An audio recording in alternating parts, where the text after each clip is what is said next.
So, what did you do for Africa Day? Um, I had African food. You bought African food? I cooked African food, I Oh, what suppose. did you cook? African food. What? It's Chala, what? Saza? Yeah, I made a bit of pap, bit Mm-hmm. of chicken, hot Oh. chicken. Listen, I Oh, hot found a way. chicken. Listen, when you boil hot chicken for like 4 hours, Uh-huh. say no more. Wow, where did you get the hot chicken from? There's a shop locally here in the ends where I can get it. Ah, It's yeah, it's in the nice. Shires.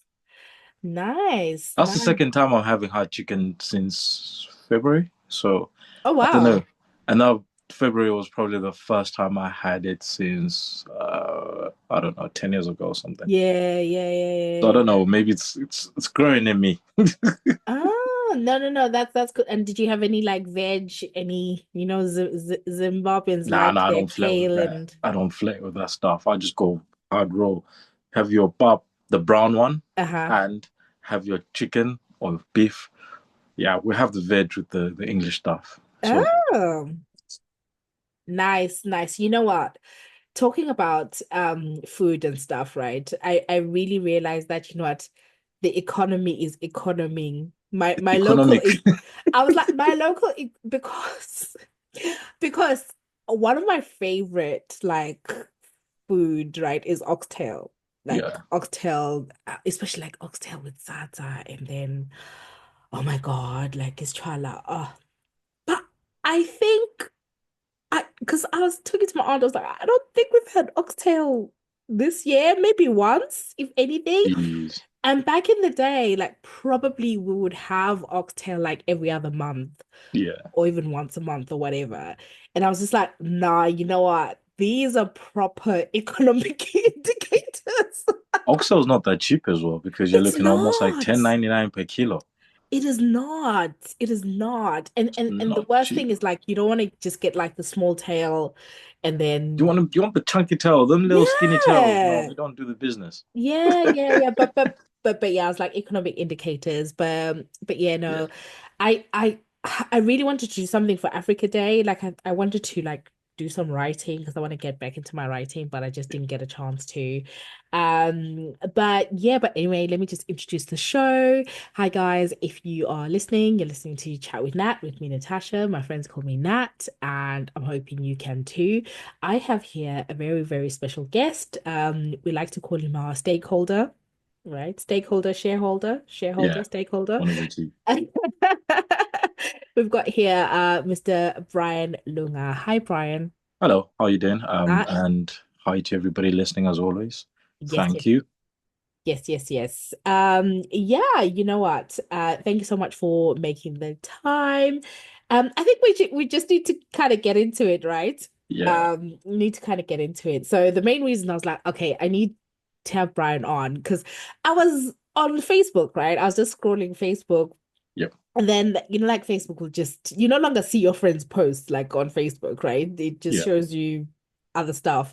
And so like, oh, um, like Nigeria 99.3 FM, right? I'm like, oh, okay, this is interesting.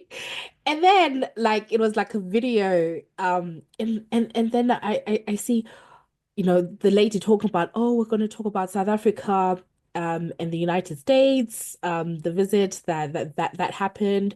And then she's like, we've got here, the political analyst, Mr. Brian Lunga. I was like, hey, I was like, wait. What is our stakeholder doing? Like, I was like, we need to bring him in. I was like, we need to get this scoop. And Brian was skillfully, talking about what happened last week with Trump and President Ramaphosa, and people were just eating it up. And I think they really appreciate your insight.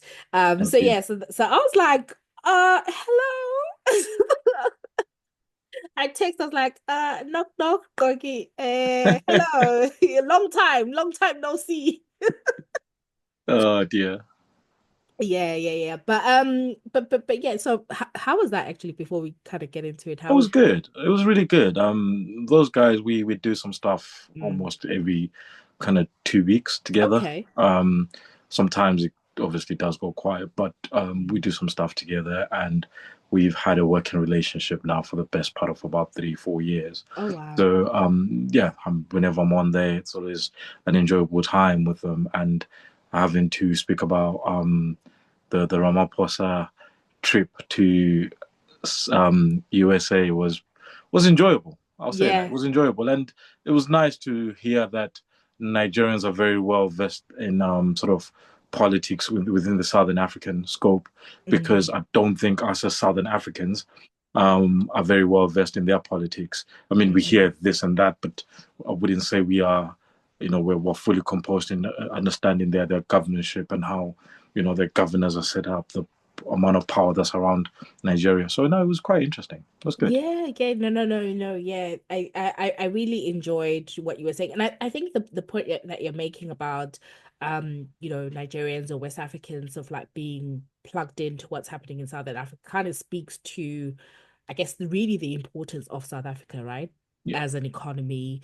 Um, the kind of space that it occupies like yeah. in the African continent for many many reasons. So yeah, so just setting the scene. So some of you who listened to the episode last week, unfortunately I recorded the episode on on Tuesday before the meeting on Wednesday, so I was just like, but you know what, I was listening back and I was like, oh, I think I was kind of on the money, although Yeah. you can never really anticipate what a Trump White House, what a Trump visit is going to look like, especially the video. So just kind of setting the scene, and then I'll hand over to Brian. President Ramaphosa and his delegation went to the White House, and honestly, I was so nervous about that because I was like, oh my God, Trump, and this is off the back of a few days ago, there were 59 South African refugees that had stepped foot on South African soil, warmly welcomed because they were fleeing. They allege Persecution. that they were fleeing persecution. So yeah, so President Trump met with President Ramaphosa, his delegation. In the room was JD Vance, the vice president. Elon Musk was in the room. Thankfully, they did not chime in. They did not say anything verbally, at the very least. Because I was like, JD Vance does not need to be saying anything, or especially not touching anyone. Rest in peace, Pope Francis. Um, uh, You had to go there. I mean, there's precedent that's been set. But yeah, so I had some thoughts, but you know what? I thought, Brian, I want you, let's just talk about it because obviously South Africa is again, the space that it occupies, and it's the first African nation, right, that's had this kind of bilat with Trump in this administration, I think. Yeah, yeah. The first ones to be there in such a public way. But equally, it's also showing how the USA's influence globally and pertaining to Africa is really diminishing, and they're very scared of that. Hence, why Mm, you're seeing all these bully tactics happening. And we're thankful to a degree that they didn't do Ramaphosa the way they did Zelensky, because that was a gang warfare. And mm, we are thankful because Ramaphosa is a bit of a diplomat, and he saw this coming. And this is why he went with a very strong delegation. That was a yeah. super strong delegation that showed a bit of strength. And they struggled to gang up on him, to the point that, and what I liked when you see how diplomatic he was with the whole thing, Mm. was when Trump was showing the video of the crosses, Oh, and Ramaphosa simply asked, "Where is that?" yeah. And he couldn't even say where it was. That's the level of diplomacy that Ramaphosa went in there with. And I liked that every time the conversation was shifting to this genocide conversation, he would then divert it back into trade and investment. That this is Mm, not an issue about genocide or white people only. It's about black people. It's about trade and investment. It's about crime that is in South Africa, full stop. mm, And um, parts of me afterwards where I was thinking that maybe he needed to be a little bit more iron fist about it. But now that I reflect a little bit more and I sit mhm. back and reflect, I realize no, the way he did it was actually very good. right? Because Mm. it could have easily been a blow for blow moment in the White House, and you don't need that sometimes. It's Yeah, okay just to have a laugh, step back, like he was doing. There's some moments where you just burst out laughing at some things that were being said, yeah. and you just needed that really sort of soft diplomacy, I think. Right. Okay. No, so that's interesting. So your assessment after like a few days of reflecting, you think it went well? 100%. I think it went Mm, as well as it could because they could have ganged up on him and literally tried to push every narrative they can. mm, But if you look at every narrative that was tried to be pushed by Trump, he had a question with it. And the question Trump could not answer. Like I say, the cross is a good example. We say, where mm, is that, by the way?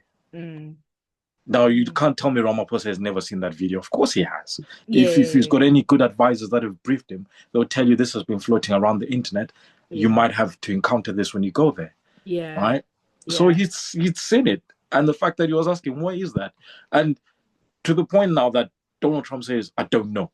It's kind of like, yeah, well, if you don't know, then now, had he went on to say anything else, yeah, right? Then you then open up the box of listen, those crosses are not dead white farmers; they are actually representing the A, B, C, and D, and then yeah. piggyback off that. But the fact that he said I don't know showed you Mm. the depth of um, um, just showed you the depth that's going on in the White House at the moment and how the conversations are going in behind closed doors. Yeah. So I think I kind of share some of your sentiments.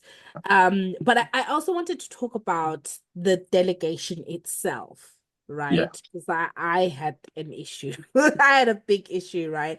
So part of the delegation, we know that there was Johan Rupert, who's yeah, what he's like the richest man in South Africa, right? yeah, yeah, Um, and then we had the golfers, what is it, Annie Ellis and the other one, what Goosen, right? What like Trump's friends, right? Play golf together, whatever, right? Okay. What's So your issue then? Hit me with it. What is your issue? so Because okay. So yeah, I I was like about 30 minutes behind, yeah, right? Because I didn't catch it live. So when I remembered and I saw everyone online, I was like, okay. So I went back and I started like from the beginning, right? Because I was seeing kind of people's commentary, like some people saying, okay, president's handling well, some people being like, oh my God, Ramaphosa is, doing so badly, right? And then I saw people being like, oh my God, Johan Rupert, oh my God, hero, he's a big hero, right? So I'm like, okay, let me watch this thing, right? So what we had here is I think Ramaphosa was I think that was the right call to make, not to go the Zelensky route of like being proper, five on five. argumentative. Yeah. I think that that was probably the right call to make. And then we've talked about the delegation. So there was a point where um Ramaphosa was like, clearly they've brought these white South Africans because they've been like, listen, first of all, Trump knows the golfers, right? He's going to listen to them. And at the end of the day, it's white people. Let's use them. Like they're going to listen to them more than us, right? And then he the whole farm thing, he was like, listen, I've got my Minister of Agriculture.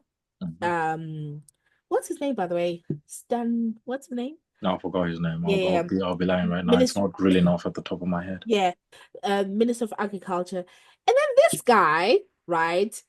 He's like, oh my God, he uses, because I'm like, okay, are you running for office or something? Right? Because he used that opportunity to be like, that's why I joined this government to keep people like Malema out. Right? Keep people like Julia. Like it sounded like a stump speech. I was like, okay, bro, chill. Right. And then he kind of made the point that he's been meeting with farmers and that there's black farmers, but he didn't really emphasize that point, right? And I think kind of pushed the narrative that there's farm murders. Because if you notice, they've moved from genocide to farm murders, right? Because Mhm. technically that's right, it's farm murders, but it hides a lot because farm murders actually a lot of the people that have been killed or that have been victim are farm workers who are Yeah. black, Yeah. right? So they've pivoted from white genocide because it's just not selling to farm murders. So he did that, and I just thought you're not really, really helping because I feel what happened there is that as a delegation I think they had one voice on investment, but they were still speaking to their own different constituencies, right? Uh, the Minister of Agriculture is speaking to the DA, right? He's thinking about, okay, what are my DA people gonna say? Let me, and basically they're thinking we need to keep EFF out, right? So he kind of came from that. And then I was already like, oh, okay, okay, okay. The golfers. Goosen, whatever, and else, whatever. Yeah. Please, they should have. I hope they stayed in America. They should join the 59 refugees, stay there, hand over their passports because they were horrible, absolutely horrible. They were like, oh, you know, they started like speaking in Ghanaian, oh, the other one's like, oh yeah, my brother, sister, oh, they have a fence, blah blah blah. Basically, feathering the whole like, oh my God, it is dangerous, right? Oh my God, it is dangerous. Da, da, da. The other one, I kind of thought, oh, maybe he's gonna say something because he brought out his passport, like, oh, we've got this other passport, so proud, blah blah blah blah blah. And then he kind of veered off, and then the other one, I was like, okay, make make the tally 61, right? 15 like plus 2. We don't want these people back on African soil. Stay there. And then and then Johan Rupert, obviously, he was like, he was the one who said it's not just a white issue, it's across the board. The issue is crime, right? And then you could tell Trump was kind of like, oh, this isn't fitting my narrative. And then Johan Rupert also used that opportunity to kind of chastise I think his name is I'll get you the Minister of Agriculture to sort of say, listen, you know, the issue with crime is in the Cape Flats, right? And Mhm. it kind of got into like local politics in the way I'm like, you're at the White House. But obviously Rupert is kind of, he's thinking about his own, I think he lives in Cape Town or whatever the case is. So he's bringing his own gripes to this guy. And I was like, what a mess. And then he was like, we need Starlink. I said, huh? We need Elon to bring Starlink every police station. I said, eh? I said, oh my God. I said, so everyone is like, oh my God, this is a hero. I was like, this is the bare minimum he needed to do to say like it's across the board. But I mean, thank goodness one of the white people say did, because if they didn't, but yeah, so I was so disappointed. Okay, Ewan Robert kind of he saved the day, as it were, because he was the white person who said, and he's the richest, and he's the one who's known Trump the longest, right? Because he talked about, them being together in New York in the 70s, Mhm. right? But then I was like, this is so problematic because what they've done there with the White House thing is they've literally trampled on EFF. Like they've been like, we're getting these people out of here, like out of But I here. mean, Yeah. yeah, I would have done the same if I was in their position. And I think we are looking at it too much in isolation of he said this, he said that. But when you look at it from across the board of what the whole template was nullify the genocide conversation by that it's a crime issue that affects black and white. Nullify the genocide conversation by saying we need trade and investment so then we get more people in work. More people in work reduces poverty, poverty reduction reduces crime, right? And when you look at it right across the board, that's exactly what they did. Yo and Rupert talking about Starlink, it makes sense. And you see that over the past few days, what's happening? They're now trying to change the law so that Starlink, same thing I did say on Nigeria FM, that it would take long till we start seeing Starlink being favored in order to start working in South Africa. That's the next step. Now, what was the whole game plan? The whole game plan was simple that I wouldn't even look at it as in that was now a case of bring the white folk along. That was now a case of bringing people that were influential enough to change the narrative and the discourse. And that's exactly what I think what happened. Right? If you look at it over the past few days, since last week till today, how many of those conversations about white genocide are happening? Not as much as they were happening before. It's certainly toned down significantly. And this is why I say, diplomatically, South Africa won this case. Now, we can talk about what the DA was saying, and it was right what the agriculture minister was saying, right? You're saying that the issue that we have is the radical politics coming from the EFF side, which is fair because their politics is seen as very radical in the context of South Africa right now, right? And then you've got DA who are sort of on the right of the politics. And make no mistake, the DA are condemning both EFF and ANC very heavily in every conversation, purely because they now want to also appeal to the black middle class voter. Right? This is why their conversations are changing, and there'll be more. We're going to run away from radical politics. We're going to have this center-right sort of stance in how we approach certain things. We're going to condemn corruption by the ANC, and then we're going to condemn that hard stance that's being taken by EFF that you need to get everyone out, blah, blah, blah, that's not black, and all that stuff. I think as a collective, they achieved something. I think as a collective, it was the right delegation for that moment in time, purely because they changed the narrative of everything that's been said over the past couple of weeks, month or so, right? Because the whole hoo-ha about the 59 refugees, oh my goodness, the genocide in South Africa, it's so sad. All of a sudden, that's gone. Even Elon Musk is not even talking about it as much. He's now talking about, oh, I need to work hard on my stuff. I've got so much happening. X has got a lot of things happening. I need to work on that. You see? Yeah. Because he got the right people that were influential enough to change that discourse. Right? And we might also talk about Rupert saying about Cape Flats. What he was trying to allude to at that moment in time is that in South Africa, there's X amount of murders that are happening every year.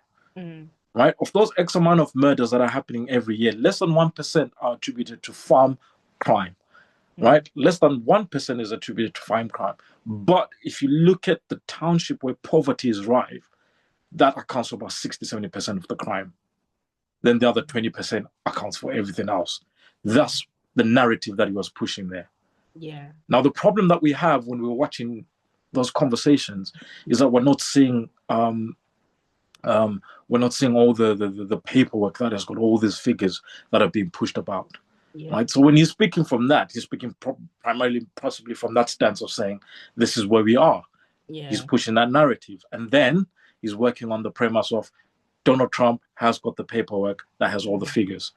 Therefore, it makes sense to him. So it's even the same as when the agriculture minister is speaking about that, saying there are farm murders.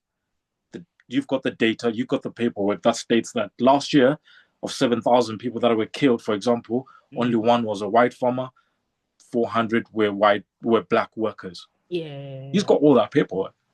Right? So it's very easy for us to sit back and look at it from that perspective of, oh no, the white folks say this, the black folks say that. Yeah. But on a collective scale, they push the right narrative that helped change the conversation a little bit, or at least slow it down. It was never going to kill the argument of this whole genocide talk, because there's this weirdly very radical side in America and Europe that has this huge belief that there is a genocide happening. This has been perpetuated since the early 90s till today. You speak to some people even in the UK today, they'll tell you Mandela is a terrorist because of the narrative that was pushed back in the day about when South Africa was fighting for its freedom. Yeah. Right? Yeah. They still heavily believe that because they've been heavily colonized by the apartheid agenda. They've been heavily colonized by the white agenda. So Yeah. they still believe that to the core. You can never get rid of that. But what you can do is, per majority, direct the narrative to that this is a trade, investment, crime issue that is happening in South Africa. Baseline is that in order to get rid of crime, we need trade Mm. and investment. If you bring in American firms to invest in South Africa Mm. and create jobs in South Africa, all of a sudden it helps. Starlink coming to South Africa will possibly create more jobs, because if Yeah. a remote police station now has access to very good internet, it can help promote, create jobs around the region one way or another. That's the narrative that we're trying to push. And I think they got there. Mm. That's the narrative. Now Mm. let's speak about the practicalities of it. Mm-hmm. Would it necessarily work?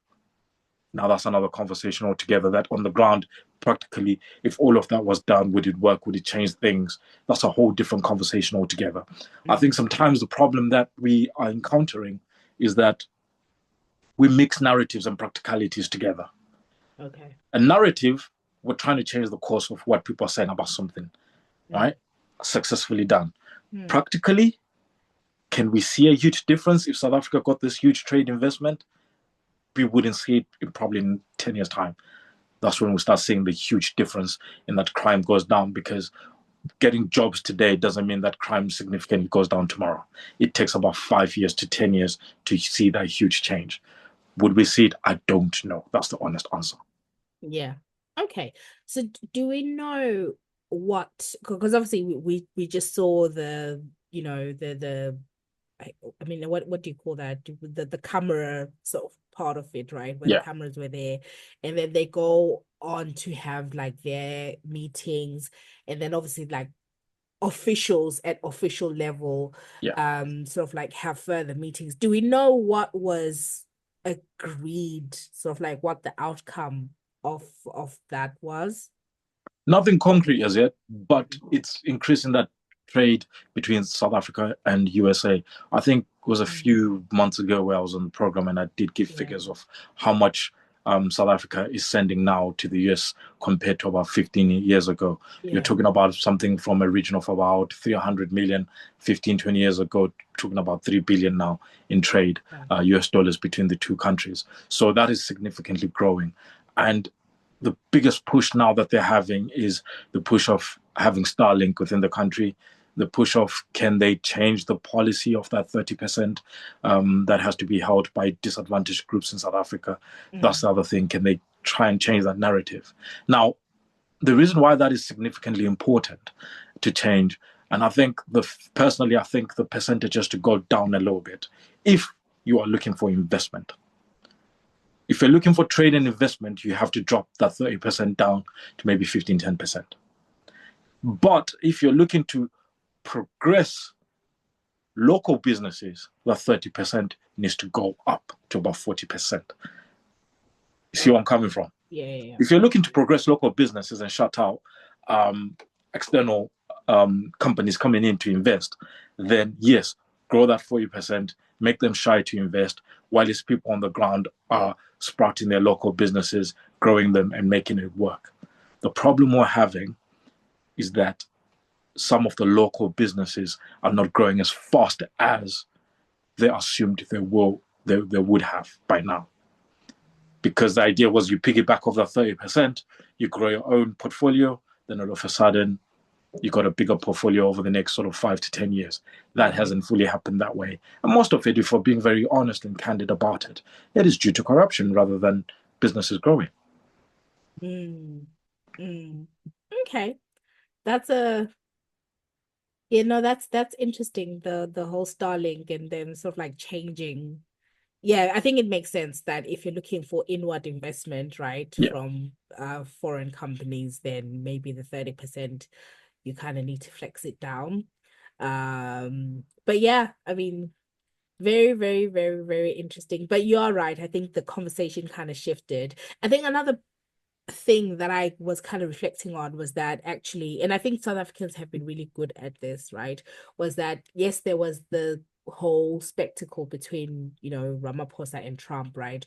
Where I think Ramaphosa, for all the criticism, he looked more statemently than Trump, right? Which is something in its and then you just saw like the media kind of, um poke holes in the Trump thing. It was like, oh, one of the pictures, that picture was like from Congo, like, Yeah, and I think what has been really good is I've seen like some journalists who were in South Africa, going on, sorry, who were in America, also going on CNN and challenging. And it kind of just made me think that actually, I think it's not just about the Trump versus Ramaphosa thing. It's just about how people continue, pushing that narrative that actually this is a fictitious thing, right? yeah, That is happening. And I think another thing, there are so many people, right, who have an interest in this for many different reasons. I do 100%. think that the right, whether it's the American right or even in Europe, right, I do think there is a strategic thing about saying, oh, there's something happening in South Africa because there's a need to show that, white people are under persecution. So even the people who know that it's not really like the right wing, I think the right wing has always been good in terms of crafting narratives. Because they're Um, on the papers. yeah, the Their murder, own traditional media. That's exactly. why. So, but so there is something to be gained by saying, oh, look at this group, because you know what? It could be you next, right? Yep. It could be you, white people in England, where like the country is becoming more black and brown. You could be next. It could be you in America, where the country is becoming more black and brown. If the Democrats or whoever, it could be you next. So there's so many, but then I think what would be interesting is when like the interests kind of diverge, Yeah. right? So yeah.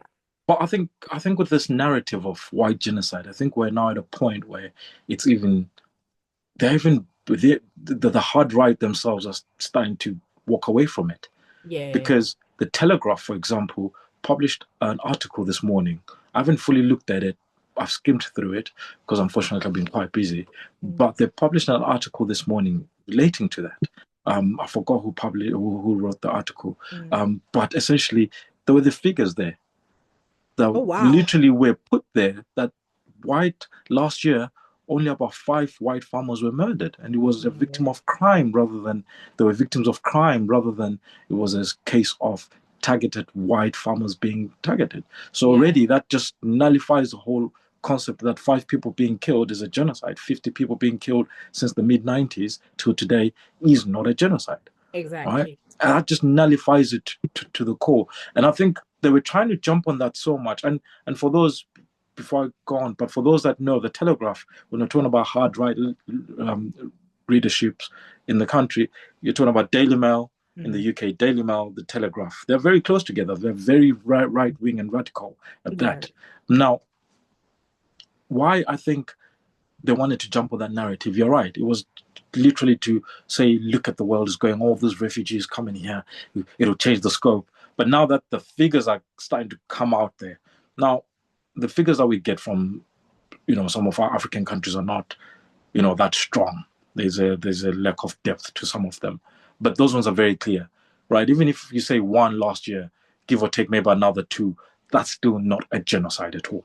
Yeah. And that's when they're starting to realize that yeah, even if you say you missed out 5 more, it doesn't do anything in terms of the actual figures to the core. And they're pulling the plug on that narrative. There's probably a new narrative now that's going to come out over the next few months Mm. around that because they love jumping on the same bandwagon here and there. Yeah, yeah, yeah. And I think it would be remiss of us not to talk about Zim. Although I do think we probably need like another episode where we actually dissect, because a lot of this, right, with like the white South African farmers, a lot of this is just coming from, oh, we don't want South Africa to become Zim 2.0, right? We Yeah, don't want the same thing that happened in terms of land grab in Zimbabwe, and people being violently put out of their farms. We do not want the same thing to happen in South Africa. And a lot of those people actually were roadies, right? With Zimbabweans who ended yeah, up going to South Africa. So that's where a lot of that fear is coming from. And I think there was someone who tweeted this, right? I tried to look for the tweet before, I couldn't find it.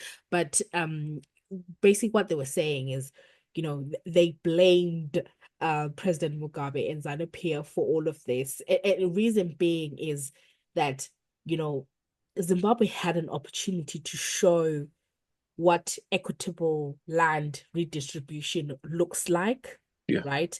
And to do it in an orderly way, that kind of gave a blueprint for other nations. But because it was just done so badly, and not done with the people's interest in mind, Mm-hmm. it an opportunity was squandered, right? Because I think the more I think about it, which is why I'm saying we probably need to have a conversation, I think my thoughts on sort of like land reform have evolved. When I was young, and obviously all of us were now leaving Zim because it was just like, oh my God, this is so bad. Why do they Yeah. do this to these people? Although now I'm kind of like, I kind of get it, but which is why like Joshua Nkomo, right? If we go back to the Lancaster, House agreement. talks, Yes. right? Because Joshua Nkomo was very, clear on we are fighting for land, right? So there was it was like, this is what we're fighting for. And that's why he probably didn't get the backing. Oh yeah, he didn't get the backing. It's not probably. He Yeah. clearly did not get the backing because during the Lancaster House agreement, he's just saying he was very clear. If we are to get independence tomorrow morning, as we are discussing now, Mm. straight after that, we need to talk about the land agreement Yep. program, land redistribution program, see what it looks like, and work from there. Now, ZANU PF's stance was very clear. We'll deal with that later. Now, when you look at all these colonial agreements, when a lot of countries were getting their independence, so-called independence, you'll find that there's always a clause in there about something. It could be you cannot discuss a land issue for the next 100 years. You cannot discuss ABCD for the next 50 years. You look at, for example, Hong Kong. The reason why the British had to give Hong Kong back and then was in 1997 was because they had a 50-year, 60-year lease or something that they'd signed previously from China. That okay, after that they have to give it back no matter what. They can't argue, they can't squabble, but you have 50 years or so to wind down your business in Hong Kong. It's the same right across the board. It was the same in Zimbabwe.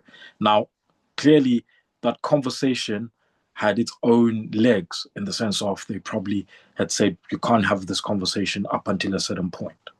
And then when the conversation started, it was um, it was when Britain pulled the plug and said we are not going to then invest anymore as much as we did. We're not going to give you X amount of this and that you're getting from us. So we're stepping back. This was during the Tony Blair's Labour government at that time.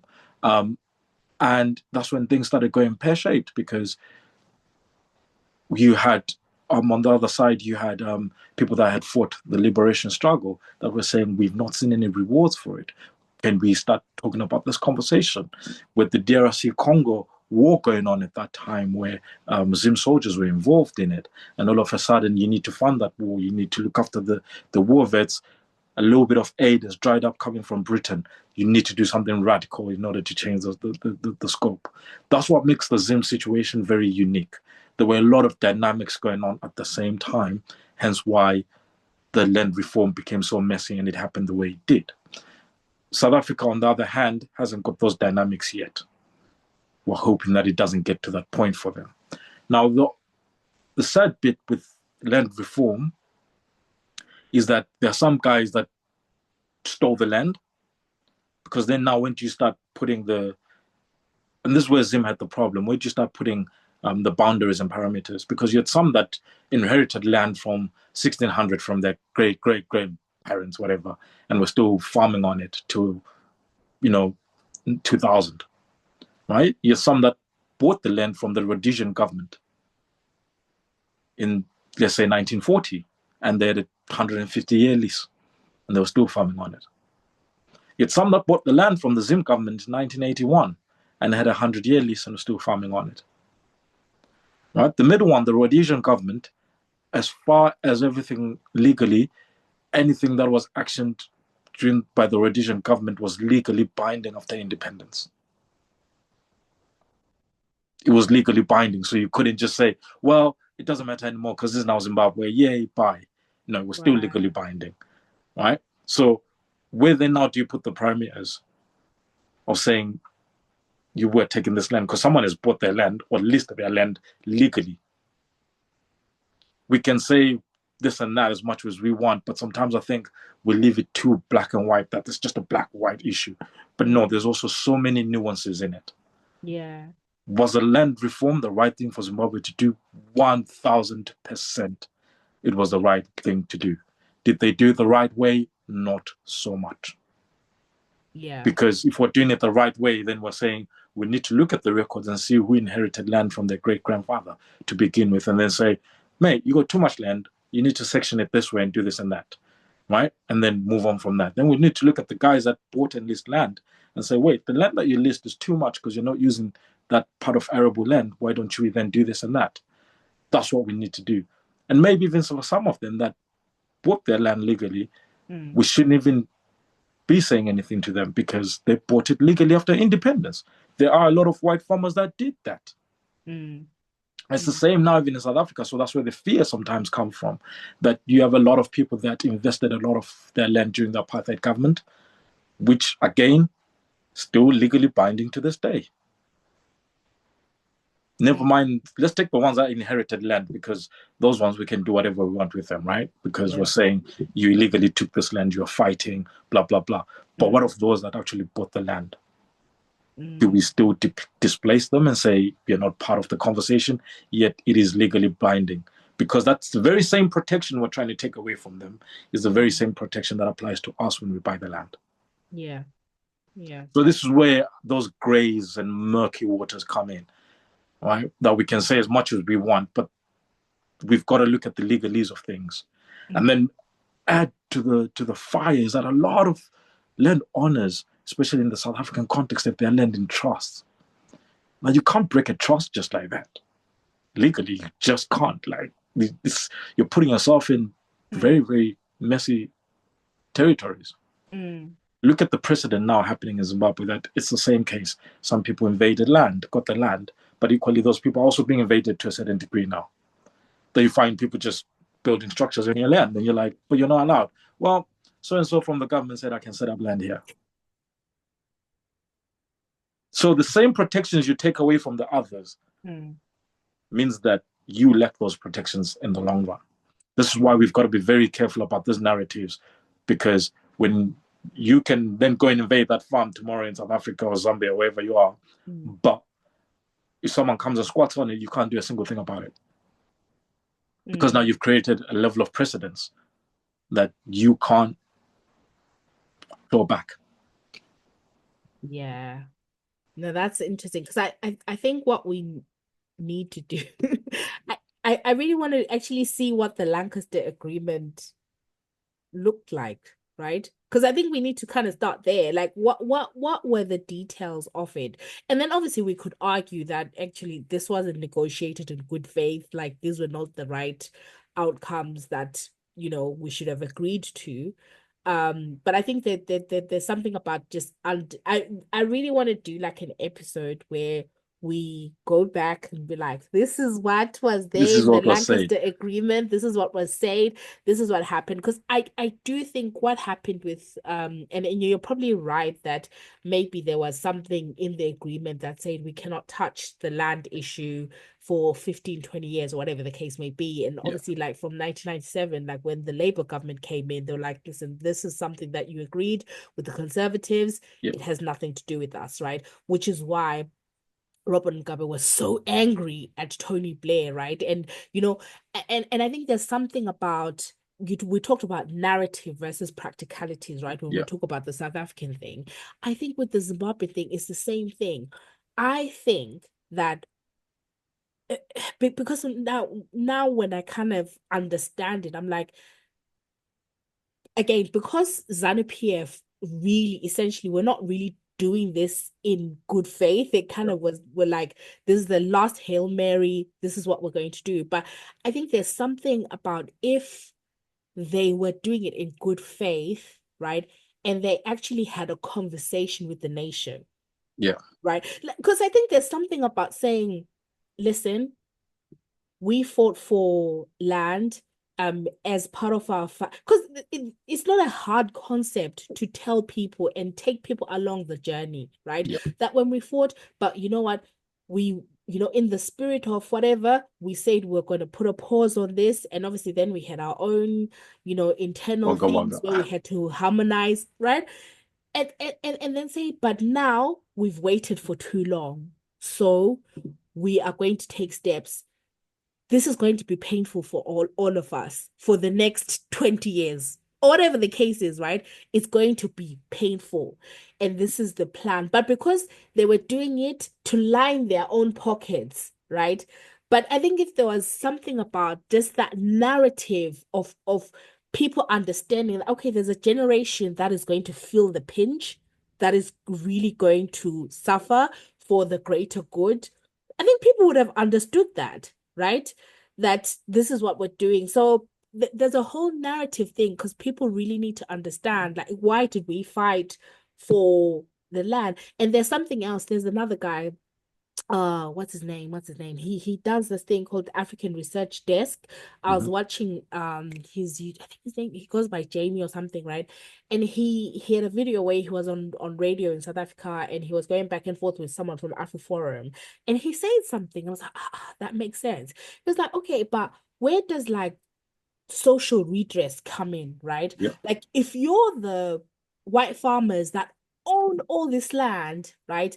And you know all these issues, like, and like you're saying, where there's people that have arable land and they're not using it, like where does like social redress come in to sort of say, you know what, we're going to give away this land. Like we're Yeah. literally just giving it away because literally this 100 acres of land is enough for me and six generations. Exactly. So yeah. It's see, when I was speaking about, when we dialed back and I was speaking about, okay, there's the one that stole the land generations. There's people that got the land legally by buying it, whether it's the Rhodesian government, whether it's apartheid government, whether it's the South African Zimbabwean government after. Fine. What you then need to do is, just saying, in the consultative process, is draw up the legal framework, the white paper for it. What does it look like?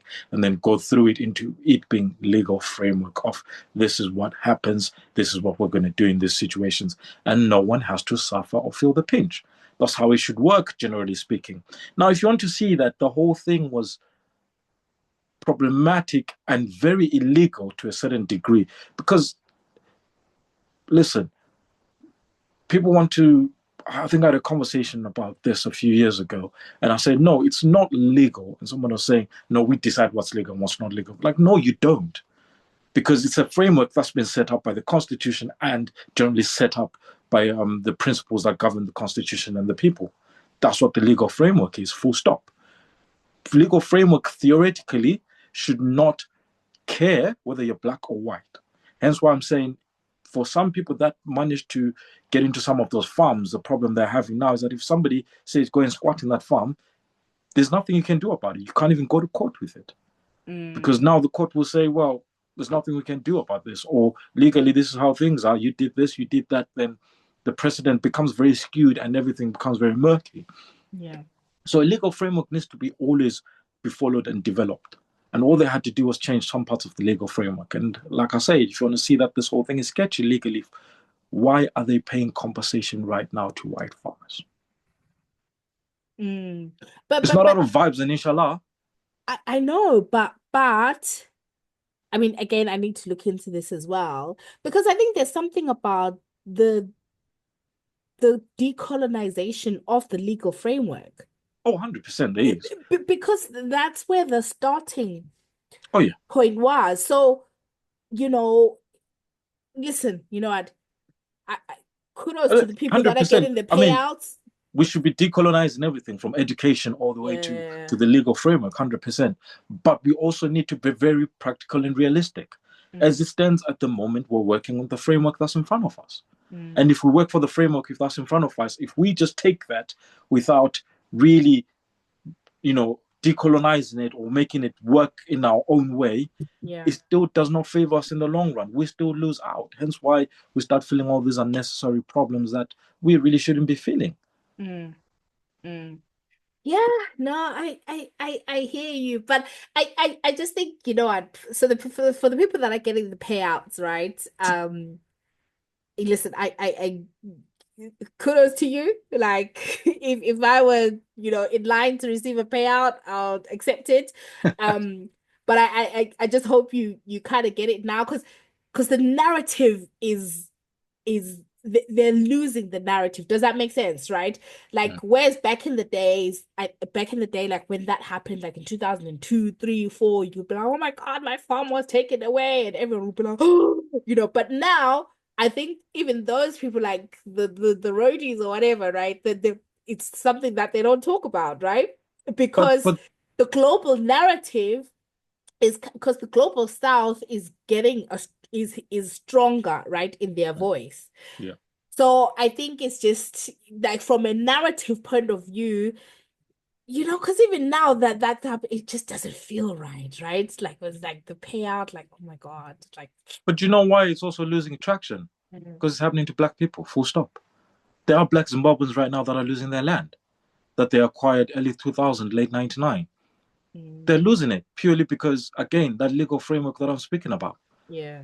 That legal framework just says walk in and take whatever you want, or Mm. it's non-existent rather, and they're losing it. And this is why it stops gaining that global traction, because Yeah. it's obvious if it's to do with black and brown, it doesn't have the same global traction as it would. Yeah. Yeah. Yeah. Yeah. And But then no. and also it's up to us as black folk to Mm. amplify that voice and say we made a mistake here. Now the mistake, I emphasize, the mistake wasn't land redistribution. The mistake was that we stepped out of the legal framework that protects us Okay. when we get that land, because Yeah. now we've messed that up. If Yeah. someone takes that land, I Yeah. can't even scream and shout, because it's kind of like, okay, Yeah. it's happening to so and so around the corner as well, so what's your issue? Yeah. Yeah. And then Yeah. some people didn't even get title deeds at all when they took that land anyway. They just took, I'm here now. Just sit there. 10 years later, someone says, I'm here now. It's like, but you go to court. Is it that, are the title deeds yours? No, but our so and so was meant to. Then it's an issue. Yeah. Woo! What a listen, clearly we need a proper part two. But before we go, just quickly, have you seen the Emmanuel Macron video? Listen, man got slapped up. We should laugh. Oh my God. Oh. And the thing is, they didn't expect the doors to open that quick. You can just see. Oh, she's just like, in his face. He's like, oh, stop.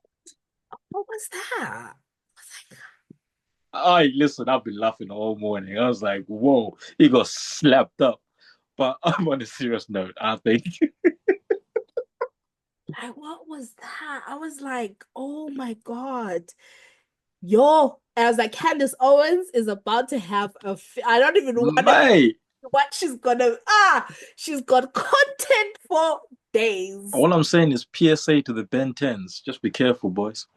No, but on a serious note, I think I've never really paid attention to the whole Macron thing, just because I've kind of seen like Candace Owens with her like Wild wildish takes, claims and yeah. whatever, right? So I've always kind of just been like, you know, but then when I really deeped, like I saw somewhere where they say she was his teacher, Yeah, and yeah, they yeah. and they got married when he was 18 Listen. and she was 31. So I'm like, obviously so in my mind, I'm like, whoa.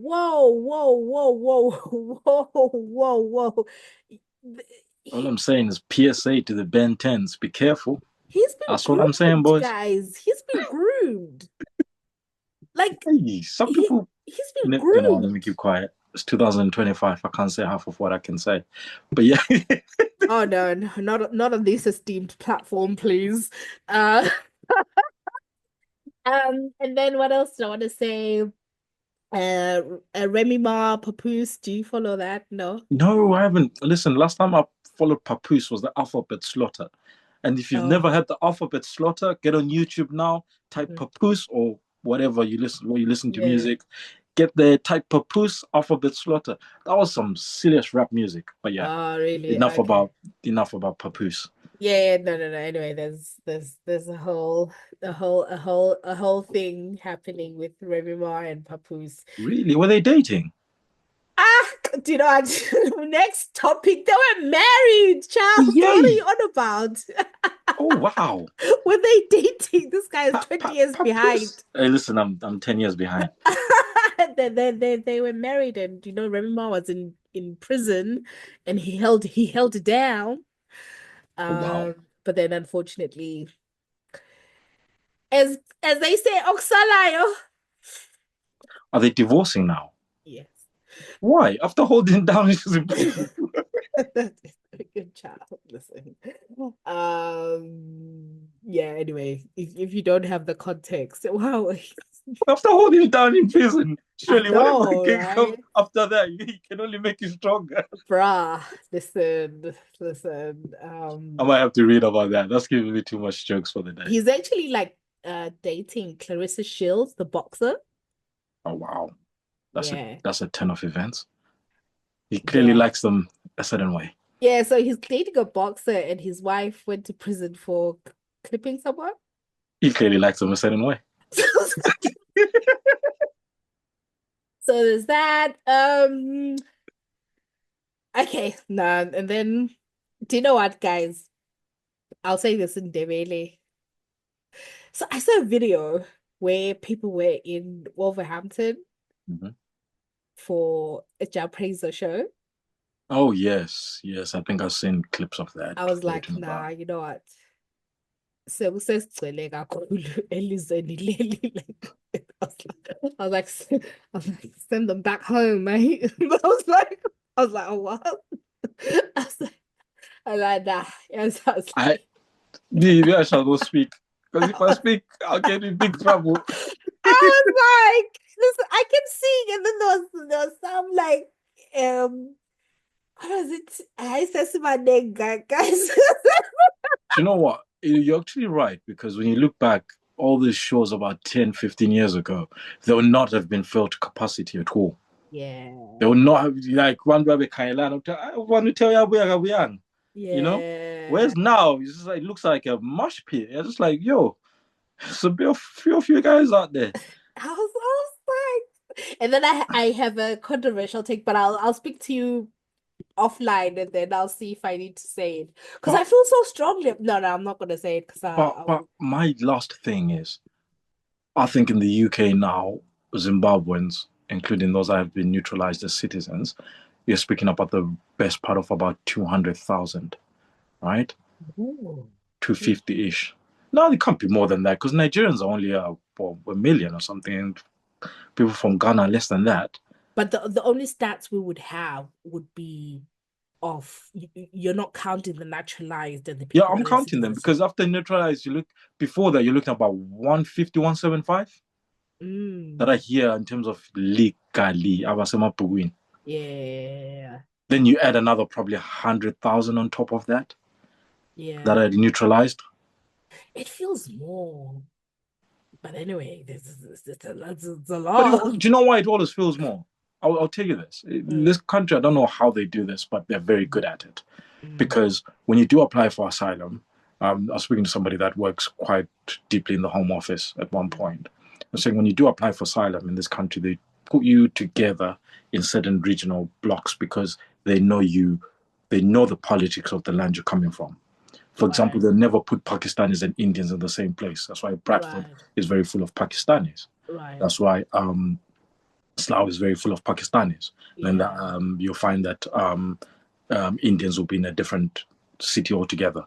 It's the yeah, same thing about in Zamandebele, especially the first few years of that wave around 2000 ish, yeah. where they put Amandebele in Middlesbrough, Okay. South End, and then they put a few other Shona people in like Birmingham and stuff like that. They're Right, very right, good right. at doing that. I might get the Okay. cities wrong, but they're very Yeah. good at doing that. And then eventually you come together as time goes on. Mm, But the reason why Lebengani Banengi is because mm. we are always circulating within the same With this, yeah. group all Right, the right, time. right, Like there's right. some people right now, if you go to a Zim gig, Yeah. you don't even know them, but you've seen them so many times you feel like you know them. You're just like, Yeah. Yeah.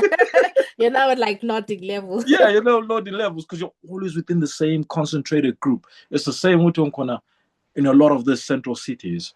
Mm, The town block is very multicultural, but there's yeah. some corners you go to and you're like, I'm the only black person in here. Is everything okay? Yeah. And it's a shock to the system, right? Yeah, Like especially yeah, like if you because live in London or around and then you go into certain parts, you're like, oh, oh. literally we drove 10 minutes from here, went to this Yeah. little nice estate place, Yeah. and there was like 150, 200 people. We're the only black ones. And just they're like, Yeah. You're like, okay, it's a bit. oh, And you're just talking about one place, never mind all the other places that are just around that yeah. metropolis that you're in. So it feels like we're more because we're congregating. You could look at it as a dig, you could look at it as Yeah. constructive criticism, it's up to you. But we're congregating in the same area, It's the same. always constantly, and we're doing the same things over and over again Yeah. that we feel like spanning. Yeah. Yeah. And we're doing the same jobs. Think about it, Yeah. if you're in care work now and you're working with three other Zimbabweans and Yeah. Nigerians, and it feels like, it is what I want. But Yeah. then there's some circles Yeah. you don't just walk into. You know, you're like, whoo, Charles. It's just like, I thought I was refined, but here I am not refined. If I speak, if I, you come home and you're like, I thought I knew English. Bro. I thought I knew And the English. worst part, yeah, is the worst part is they kill you with the simple English. It's not even deep words. It's not like those words. I'm not dictionary. No, it's not them masquerading Catalans.